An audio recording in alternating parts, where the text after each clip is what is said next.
disse que estava pronto para vir aqui e poder colaborar no que for possível. No entretanto, eu quero dizer, o professor que me apresentou muito como foi.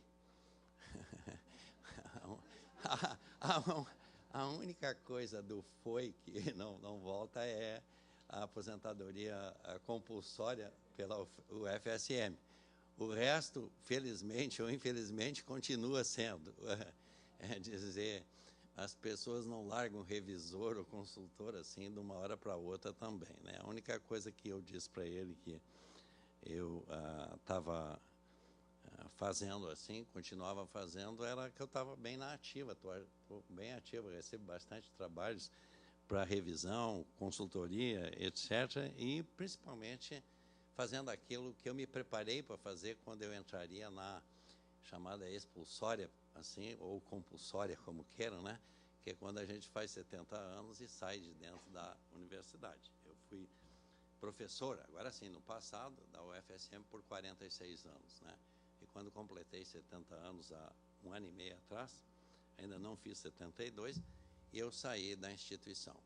E aí, como eu tinha me preparado, como eu disse assim, para o que eu queria fazer, eu não quis ficar, Elza, como, na verdade, fui convidado e não quis ficar como professor convidado de mestrado e doutorado. Achei que eu ia ter bastante ocupações. Primeiro, eu tinha muito medo que eu ia sentir uma falta imensa, hábito e tudo. Mas, segundo, eu quero dizer assim, ó, não é por nada, mas eu não senti. Eu não senti porque eu acho que eu me preparei. Eu tinha lido alguma coisa há uns 20, 30 anos atrás, e eu li como é que a pessoa precisava se preparar, e eu me preparei. Então, eu importei umas mudas, uns 6 anos antes, umas mudas de Montpellier da França, plantei minhas parreirinhas e fui morar na frente de uma cantina, onde dou consultoria e é onde posso fazer meu vinho tranquilamente. Então, continuo assim, mas continuo de vez em quando escrevendo alguns trabalhos. Mas só para não desdizer ele, então, eu vou começar com uma coisa e para unir depois no que eu penso sobre alimentos. O meu tempo é 45 minutos, né, professor? É isso. E eu quero começar com uma coisa que a maioria aqui dentro sabe, mas eu só quero para poder entabular aquilo. Muito obrigado. Para poder entabular aquilo que seria o tema principal.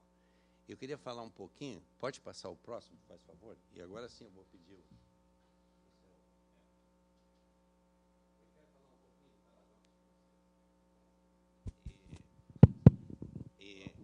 E as pessoas eu sei que já ouviram falar, mas é só para ver o que detona, o que é a detonação. Próximo. O que é um paradoxo? Na verdade, é o oposto do que alguém pensa ser a verdade. Uma maneira simples de traduzir o paradoxo. E pode passar o próximo, por favor? E, na verdade, a pessoa, o autor disso foi um cardiologista. Esse cardiologista fez tanto pela enologia, ele é um dos 3 heróis meus em enologia, junto com Maynard Amerine e Ribeirão Gaillon, o velho, o pai. Né? Mas os 2 eram enólogos, esse é cardiologista. E ele fez um estudo com esses 34 mil homens e constatou essas coisas que estão escritas aí. Né? O resumo disso aí foi que, na verdade, ele detonou algo ao redor do mundo muito importante. Conversei com ele pessoalmente, quando ele tinha uns 84 anos, e é a única pessoa viva no mundo que eu conheço que tem 2 praças com o nome dele. E que americanos e europeus vestem um distintivo aqui da Sociedade Amigos de Sérgio Renaud. Né? Passa o próximo, por favor. Na verdade, a constatação dele é essa que está aqui. E quando ele estava sendo entrevistado por um repórter americano do 60 Minutes, o cara via que ele comia aqueles pâté de foie gordo, queijo gordo, e aí chamaram ele do hospital, como foi o dia que eu falei com ele, quando ele estava no hospital, nós falamos por telefone, chamaram ele para o hospital e ele teve que sair, e o americano pergunta para ele assim, mas o senhor está fazendo tudo que os cardiologistas dizem o contrário. Aí ele disse assim, não esqueça o copo de vinho. Não esqueça o copo de vinho tinto. E saiu. E depois ele foi dar uma entrevista no programa 60 Minutes, que tornou isso famoso. E veio toda aquela história que vocês conhecem do resveratrol e depois entrando para fenóis em geral, na verdade. Pode passar o próximo, por favor. Culmina nessa curva chamada curva J. Essa curva J teve, inclusive, a colaboração de um médico chileno para fazer ela, e que mostra que as pessoas abstêmias, o nível dela é aqui, mais ou menos, e a pessoa que bebe 1 cálice a 2 cálices de vinho por dia tem uma vida mais longa do que a pessoa que não bebe nada. Com 3 cálices já começa a passar daquilo ali e a mortandade é a maior. É claro que a pessoa vai me dizer que tamanho do cálice, 2 dedos, o que é assim ou é assim? Não, é mesmo? E aí eu aceito que um cardiologista da Califórnia muito famoso diz: mulheres de 20 a 22 gramas de etanol por dia e homens em torno de 25 a 28 gramas de etanol por dia. Com o teor alcoólico dos nossos vinhos, dá para as mulheres 250, para os homens 350 a 400 ml por dia. Mais ou menos isso viria aquilo ali. Pode passar o próximo, por favor. Obviamente que não é o vinho, vocês sabem, quem trabalha com alimentos, o grande responsável por isso também é o que chamou-se depois a dieta mediterrânea. Era onde eles estavam na base do Mediterrâneo, e é tudo vegetais coloridos, frutas coloridas, etc., que são ricas em fenóis. Mas o que eu quero dizer com isso é que essa questão toda, até ali, fenóis eram uma coisa detestada. O Dr. Vernon Singleton era professor de fenóis na Universidade da Califórnia. O curso dele era Plant Phenolics. E ninguém queria fazer o curso dele. Ninguém queria. Agora, depois disso aí, falta espaço para os cursos dele. Aí todo mundo resolveu estudar a bioquímica, a química dos fenóis e assim por diante. E nós que trabalhamos na área de alimentos, a gente sabe como isso progrediu e como isso foi adiante e assim por diante. Então, eu gostaria de dizer, para mostrar só um pouco, como essas coisas, na verdade, elas detonam coisas que vêm para o futuro. E eu estava falando há pouco com o Nodari, e falando de uma pessoa que nós dois conhecemos, uma mulher chamada Carol Meredith, e quando em 96, 97, em San Diego, ela estarreceu o mundo, de repente, foi a primeira vez que apareceu a progenia, por exemplo, da Cabernet Sauvignon.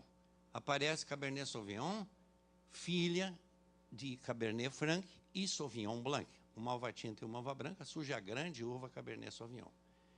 Determinou, pelo assunto que depois o Nodari vai falar, ele vai falar em outros aspectos, mas determinou uma corrida enorme no mundo inteiro. Isso eu estou falando de 95, 96. E agora, o resultado disso é que nós sabemos a progenia de quase todas as variedades. Pega Pinot Noir, tu sabe quem foi o pai, o tio, o avô, aquela coisa toda. De repente, Shiraz tá, e vai dizer qual é a vantagem. A vantagem está em que nós podemos, na verdade, quem quer olhar isso, na verdade, pode saber o seguinte: aonde eu posso plantar que uva está dando bem lá, e essa aqui que é prima irmã, etc, etc. Quem provava vinho naquela época já sabia que existia um certo parentesco entre Cabernet Sauvignon, Cabernet Franc, entre Sauvignon Blanc, mesmo sendo uma uva branca, pelo aroma que elas tinham. Para mim, sempre foi grama recém-cortada, para outros é pimentão verde, etc. Todas elas ricas em pirazinas. A gente sabia, mas nunca se imaginava isso. E aí, a engenharia genética permite a gente começar a dizer, essa uva, esse cruzamento que houve da Cabernet Franc com a Sauvignon Blanc, resultando na Cabernet Sauvignon, foi feito entre 1650 e 1700 ao acaso. Tinha a variedade de uma do lado da outra. E um colono, um agricultor esperto, passa e olha o cachinho de uva e diz: não, mas essa aqui não é a uva Cabernet Franc minha. E, evidentemente, não é Sauvignon Blanc, porque não é branca. Isso é uma Cabernet nova. E chamou Cabernet Sauvignon, o que em francês é Cabernet Sauvage. Porque ela era uma Cabernet selvagem. E aí nasce ela. E como a gente reproduzia pelo bacelo, era plantado ali e se produziu o Cabernet Sauvignon. A história foi perdida, não se soube como foi. E agora, graças à biologia molecular, engenharia genética, etc., a gente sabe tudo isso. E mais, basta entrar no Dr. Google, põe lá qualquer variedade e vão procurar a progenia dele, assim por diante, e vocês sabem o que está ocorrendo.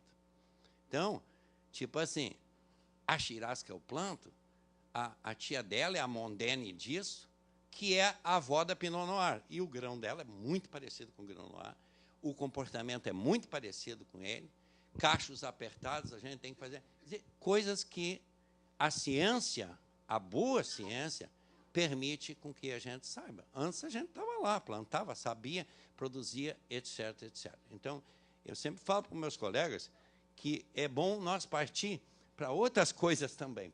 Pode passar o próximo, por favor? E eu entro, então, nessa parte da produção sustentável, né? Então, nisso aí, eu gostaria de dar apenas um exemplo assim, bem frio. Há umas 3 semanas atrás, eu estava na feira, e eu gosto muito de couve refogada. E aí tinha um feirante lá e tinha um senhor. O senhor estava perguntando tudo que era coisa para o feirante, e o feirante escapulindo pelo lado e tal. Aí, quando saiu todo mundo, saiu dali, eu disse assim, não brinca, não amola. Eu disse assim, como é que tu combate a lagarta da couve?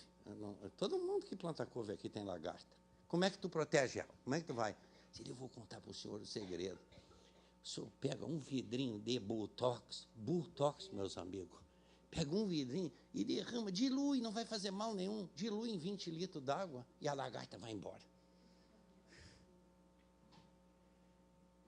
É dizer, a couve que eu estou comendo, eu disse, eu não vou levar mais só a couve. Né? Aí eu disse assim, o senhor não sabe remédio caseiro?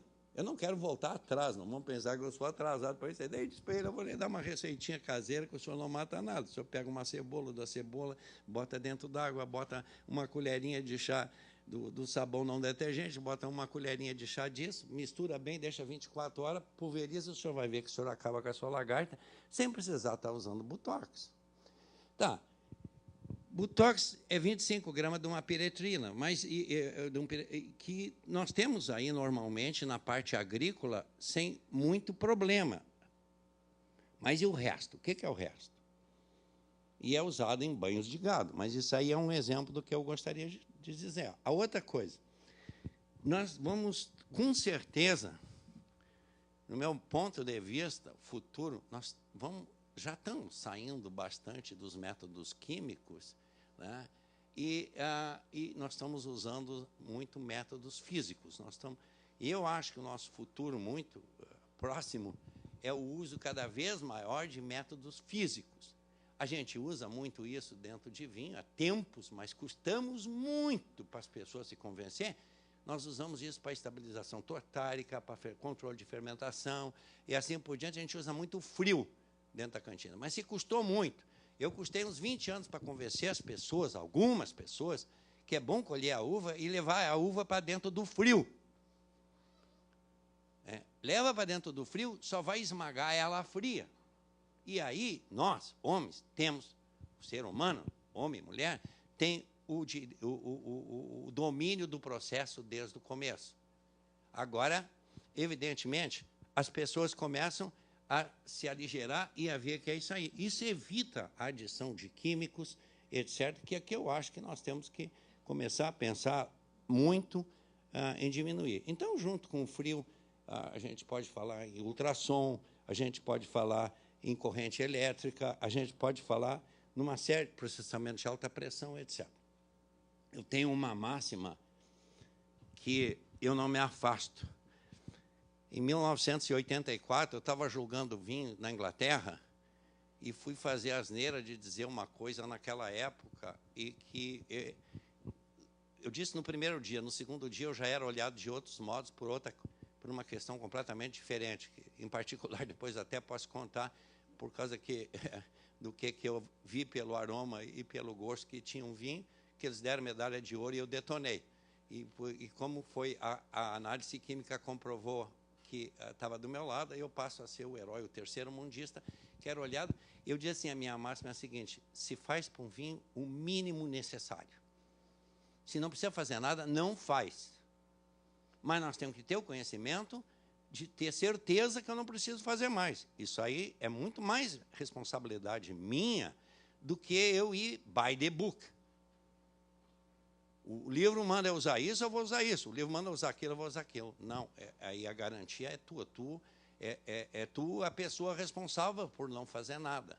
Mas, e se for fazer, faça o mínimo necessário. Use o mínimo de temperatura. Use o mínimo de quantidades e assim por diante. Ou seja, mexa menos com o que é necessário ser mexido.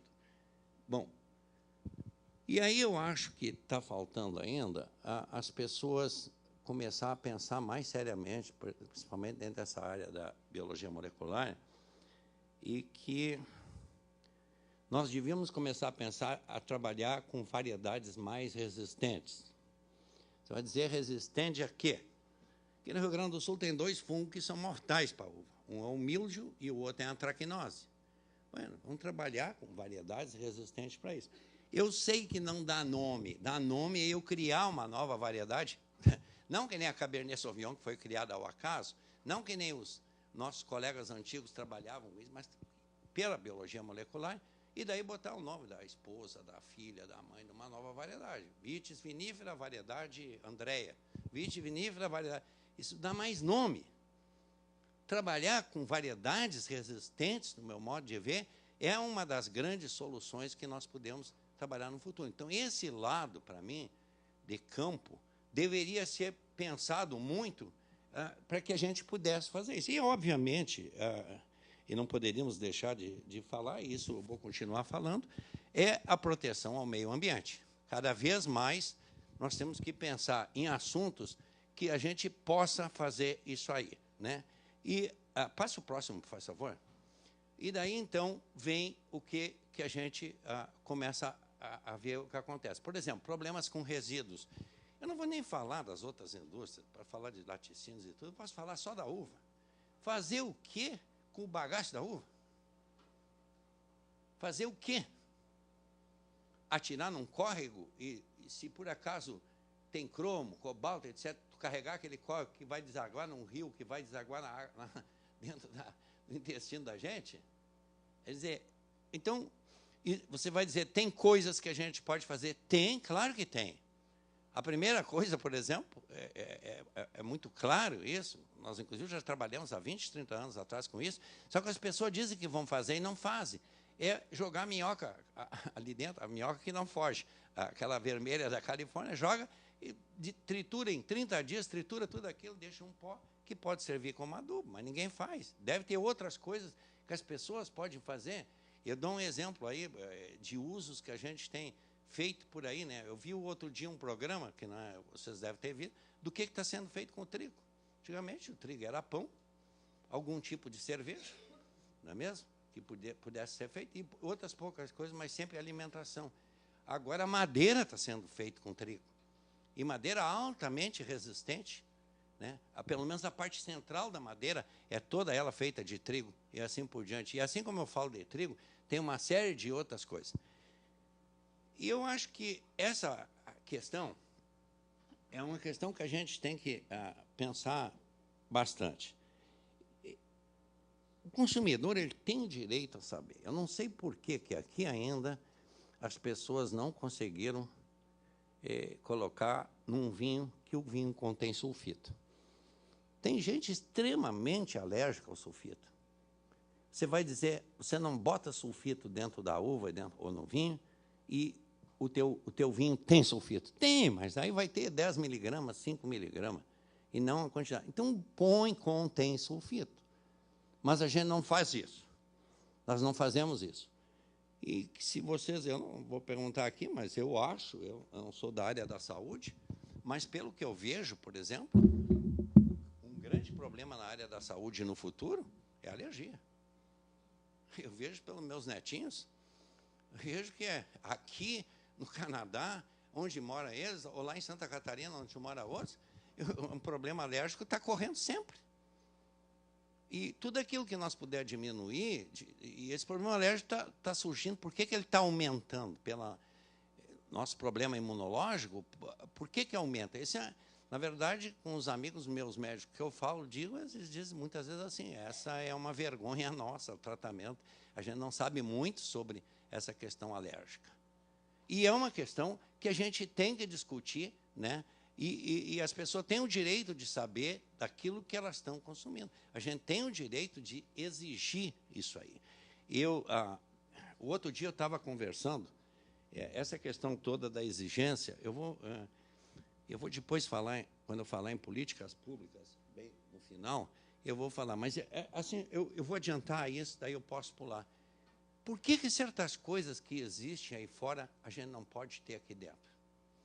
Por exemplo, vou dar um exemplo. Eu sou uma pessoa extremamente alérgica a mordida de marimbondo. Você vai dizer, trabalho no Parreiral.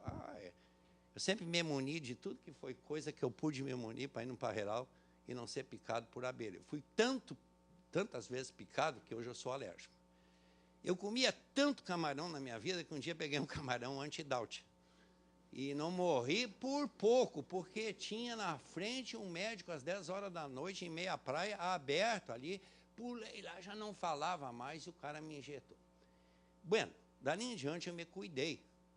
Claro que eu não como isso e tudo. Mas tem eu já falei com médicos, talvez tenha algum aqui dentro que possa me desdizer nesse momento. Ficaria muito contente. Mas eu não consigo comprar o que eu compro lá fora. Eu compro uma injeção fechada, negócio fechado, se quiserem eu mostro aí depois, eu tenho. Chama-se EpiPen. Simplesmente, quando você tem um troço desse, você gruda na perna, pronto. Se salva. Não tem problema. Eu me lembro que a primeira vez que eu comprei, a menina farmacêutica mesmo, chegou e disse assim, o senhor dá por cima das calças. Eu digo, mas se eu quiser baixar as calças e tocar... Não, é por cima das calças. Ela tinha sido automatizada para dizer que não precisava fazer isso, é rápido o negócio. O que é epinefrina ali? Né? É a nossa adrenalina, 0,3 mililitros de adrenalina. Por que nós não temos isso para nós? Eu tenho que passar pelo meu rosto, que foi queimado por tudo, aí, por sol e por tudo, e eu tenho problema, eu tenho que passar um creme que aqui não tem com umidificante, lá fora tem com umidificante. Por que eu não posso passar ele com umidificante, já que a minha pele é extremamente seca? Por que a gente não tem acesso a essas coisas que poderiam, na verdade, salvar vidas? Eu tive já em lugares, ilhas assim, de entrar em meio de Parreiral, o cara me convidava, eu disse, não vou porque eu sou alérgico. O cara lá numa ilha, lá no Confins, disse, não tem problema, eu tenho EpiPen. Se o senhor for atacado por uma abelha, eu lhe dou um EpiPen. E a única coisa que os caras vendem em qualquer farmácia lá é cara, mas é a única coisa que vende em qualquer farmácia, sem receita, sem nada. Por quê? Porque salva a vida. E essas coisas que eu acho que, às vezes, me deixam inculcado. Por que a gente não tem muito... Assim como ler rótulo, que é uma coisa que pouca gente lê. Pode passar o outro, faz favor. E aí, então, nós temos, na verdade... esses problemas assim, o que fazer com esses resíduos, aonde colocar isso aí, né? Face à grande competição global, face aos assuntos relacionados com saúde, com tudo, né? Há anos atrás, vocês devem ter visto que os países de energia atômica, energia nuclear, estavam com um problema onde botar os restos, e eles estavam botando em grandes contêineres e procurando alguns mares por aí, de países menos desenvolvidos, para enfiar lá no fundo do mar. E nós temos problemas, né, com resíduos em tudo, em tudo. Eu já nem quero falar desse problema do leite que ocorreu aqui agora, que vocês todos estão vendo, que para mim é uma vergonha para o Rio Grande do Sul ter ocorrido isso, mas, de qualquer maneira, ocorreu. Só que é o seguinte, me diz uma indústria que os caras sabem analisar a ureia. Primeiro, precisa ter um espectrofotômetro. Não tem. Poucos são aqueles que sabem fazer o teste formal, que é um teste qualitativo. Então, esses problemas vai me levar ao que eu quero, no fim, dizer. Bom, deu. Para a slide deu, tá? Eu gostaria de dizer o seguinte, o que eu penso em termos de agricultura? Eu penso em termos de agricultura o seguinte, nós vamos trabalhar cada vez mais, tá, com aumento de produtividade. Aqui eu abro um pequeno parênteses e quero contar os anos 60, quando eu era estudante universitário, na Universidade Federal do Rio Grande do Sul, lá na agronomia. A gente se reunia e dizia assim, vocês já pensaram? A população está duplicando. Ela era assim, né? Ano zero, uma população. Ela dobrou a primeira vez, esses 250 milhões de pessoas dobraram a primeira vez em 1640. Demoraram 1.600 anos para ir a 500 milhões. Guerras, pestes, isso e aquilo, tal, mortandade geral não duplicou. Depois 200 anos, 1800, foi a 1 bilhão.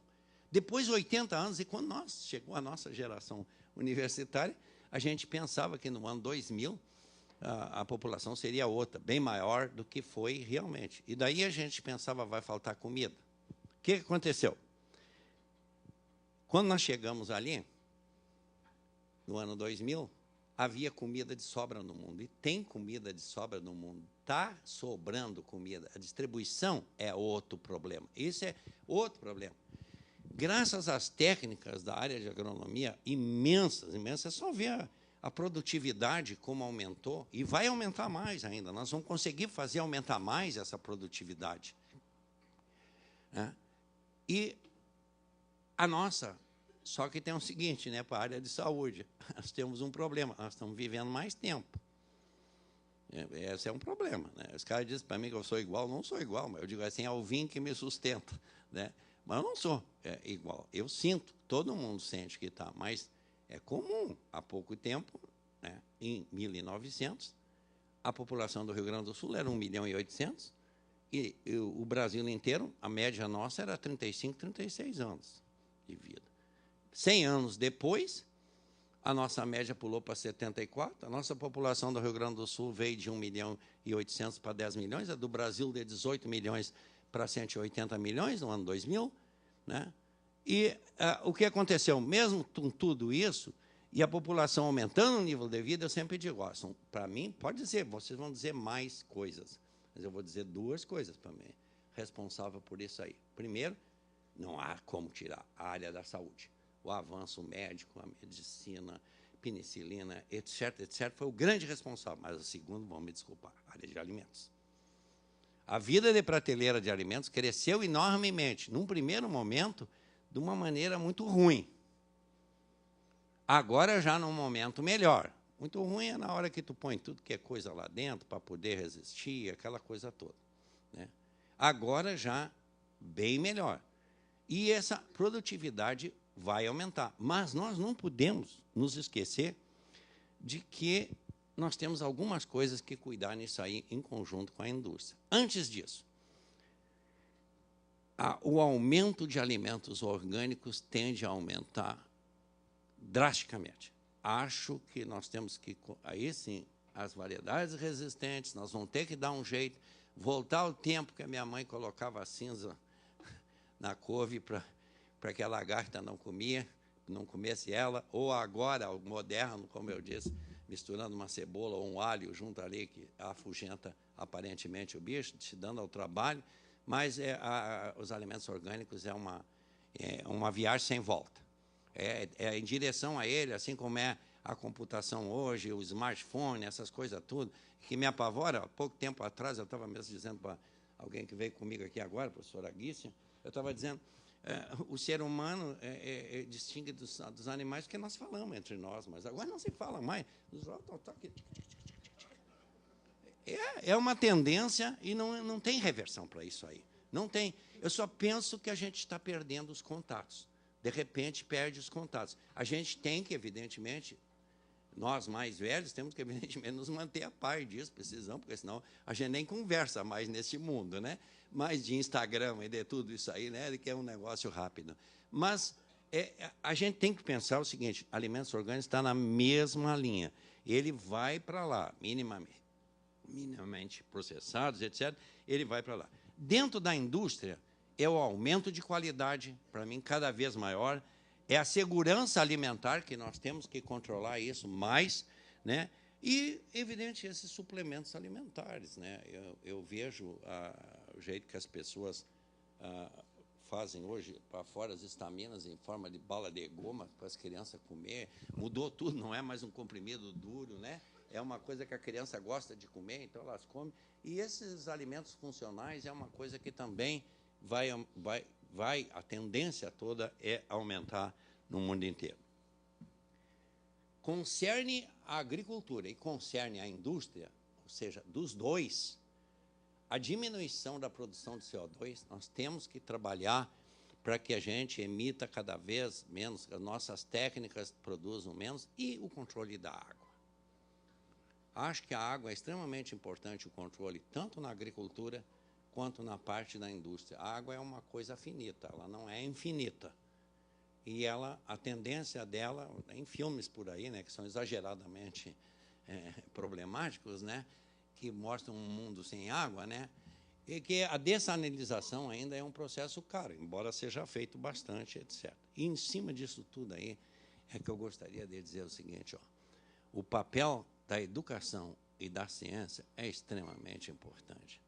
O papel da educação tem que ser, desde o começo, ensinar as pessoas a ver prazos de validade, conteúdo do que existe, a educação que as pessoas pudessem aprender, e a ciência, evidentemente, dando suporte para tudo isso aí. E vou falar uma palavra depois sobre essa questão toda aqui. E vou voltar para ela, eu termino com ela daqui a pouco.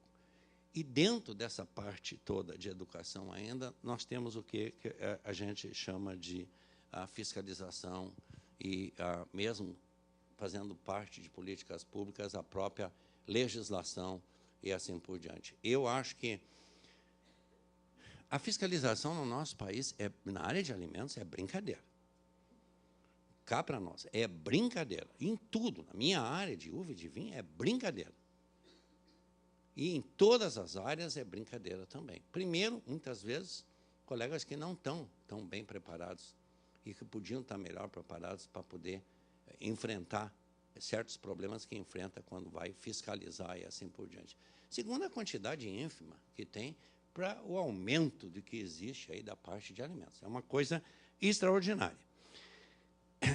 E dentro dessa parte aí de oferta, eu também me ponho, que eu disse antes que fazia parte de políticas públicas, eu também me ponho assim, ó. Outro dia eu disse para minha esposa assim, vai lá hoje não é mais Big, pertence me lembro o nome, Walmart, vai lá e me compra um aceto balsâmico, incrivelmente tinha um aceto balsâmico, uma marca, nada é oferecido a mais para ti poder escolher o que tu tem. Então, também isso, para nós, é um problema. E eu queria dizer assim, para finalizar, em parte, nós temos uma certa culpa eu diria assim, pela excessiva valorização que a gente tem dado, através desses anos, tanto aos papers, e se esquecendo da parte prática. E eu quero dizer uma coisa, eu batalhei a vida inteira, está aí o Jacob, que foi meu companheiro nacional na SBPC, tempo. Eu batalhei a vida inteira por certas diferenças. Uma coisa é tu trabalhar na fronteira do conhecimento, e isso tem que ser estimulado, a ciência tem que... Não tem dúvida disso aí, eu não tenho dúvida nenhuma que isso aí precisa ser incentivado. Mas outra coisa é pensar que tem áreas que muitas vezes tu não pode trabalhar na fronteira do conhecimento. Eu dou um exemplo claro. Isso aqui tudo é fruto de duas coisas. 12 anos como jogador de futebol profissional e 40 anos como agrônomo no campo e dentro da indústria. Então, as marcas estão por aí, de vez em quando tem que tirar aquela coisa toda que quem é mais velho sabe, quando essas coisas se aproximam. Dia de campo é uma coisa que aproxima nós do homem produtor. Na minha área, eu sempre tive uma dificuldade muito grande para tirar as pessoas do seu assento, do seu ar-condicionado e do enfrentamento com o produtor. Sempre tive uma dificuldade muito grande, porque as pessoas, claro, não iam alegar a preguiça, não iam alegar que não queria ir para o sol, não iam alegar isso. Alegavam, não posso perder tempo porque eu tenho que publicar o paper, eu preciso para isso aí. Não posso sair daqui, ficar 2 dias fora, para dar um dia de campo para ter 70 produtores, 100 produtores e assim por diante. E a segunda, o medo, né? Porque aí tu vai enfrentar a realidade. Aí tu fica em cima de um parreiral de braço cruzado, 30 pessoas ao redor de ti e pergunta, onde eu podo isso? Como eu faço aquilo? Ou dentro da indústria, o que eu vou fazer, etc, etc, etc. Aí tu vai falar com a realidade. Como eu não dou conta sozinho, não posso dar conta de 100, 150 pessoas, eu sempre levava 2 pessoas comigo. Uma que tinha que ir porque eu mandava. Eu dizia, tu vai comigo. Era minha mestranda ou doutoranda, e assim por diante, tu vai comigo. E a outra, que é um colega que se formou, prático, nunca fez mestrado nem doutorado, mas um cara extremamente prático em cima disso, e que conhece muito e que falam mais ou menos as coisas que eu estou de acordo, etc. Então, eu sabia que eu podia deixar ele lá com 30, 40, que ele não ia desdizer disso aí. Mas isso é a realidade, isso é a parte real. Né? E essas pessoas aí, elas buscam muitas vezes soluções práticas para o produtor. Quantas vezes eu caminhei na fronteira e andei pela fronteira do Rio Grande do Sul, que está mudando, para aqueles que não conhecem, vou dizer, está mudando, mas a passos lentos, como tudo se muda no Brasil, né? Mas a passos lentos, é uma zona de fruticultura que tende a crescer, e cada vez mais. E eu estou há 40 anos batendo em cima, olhando e tudo. As pessoas dizem, eu quero plantar, mas como é que eu faço? Não tem ninguém que me ensina. Né? E, muitas vezes, o que eu vejo? Eu voltei bem humorado. Eu tive 30 dias fora do país, bem tranquilo, feliz. Eu cheguei, eu tinha, pela internet, eu sabia já que eu tinha, mas eu não misturei, eu tinha 5 trabalhos para corrigir. Eu detonei 4. E, numa boa. E eu aprovei o outro. Para 3 revistas científicas. Os 4 que eu detonei é coisa já feita, é reinvenção da roda, é justificativa para fazer uma dissertação de mestrado, uma tese de doutorado, não é para resolver problema nenhum, não é nem para trabalhar na fronteira do conhecimento. E aí parece, para fazer umas coisas que ninguém fez, não citam os locais. Aí citam só o John disso, o John daquilo de lá, e não citam os locais. Os locais já fizeram, já teve gente que fez na Embrapa, na URGS, na UFSM, etc., e não citam. Então, novidade é tu pegar a laranja lá, do meu laranjal lá, pegar a laranja e dizer, aqui nunca fez, ninguém fez nada. Então, eu vou fazer agora isso, aquilo, vou publicar como uma coisa nova. Então, essas coisas da reinvenção da roda, realmente, para mim, é um problema. Né? E eu quero dizer assim, ó, essa questão que eu estava falando aqui do Dia do Campo, isso ficou tão incrustado, né, em algumas pessoas também. Hoje muito, continua sendo assim, tem pessoas que já estão desistindo até de publicar, né? E eu sempre briguei que tinha áreas que tinha que ter tratamentos diferentes. Mas eu fui pesquisador, vocês têm gente do CNPq 1, do CNPq por muito tempo. Eu detonei o balde nos anos 90 e chutei o balde porque eu não conseguia nunca conversar com as pessoas e convencê-las de que tem áreas que a gente precisa ajudar. Quem se mete no meio do produtor vê que tem áreas. Tem produtor muito grande, tal, que sabe que vai para a Europa, vai para os Estados Unidos, pega e tudo. Mas a grande quantidade precisa de ajuda. E, às vezes, temos que ser nós que temos que arregaçar as mangas e ajudar. Eu digo isso pelo seguinte, está aí o caso do leite de novo. Formaldeído é uma coisa fácil, mas ureia já é um pouquinho. Como eu disse, tu precisa de espectrofotômetro. Quem é que vai ter ali dentro de uma indústria para fazer isso? Só as grandes indústrias e talvez ainda. Está certo que é uma traição muito grande, né, e tudo mais. Para encerrar, eu queria dizer o seguinte, eu escrevi, sendo o século esse, nosso século, o século do conhecimento, nossas instituições de nível superior têm que ensinar o aluno a pensar.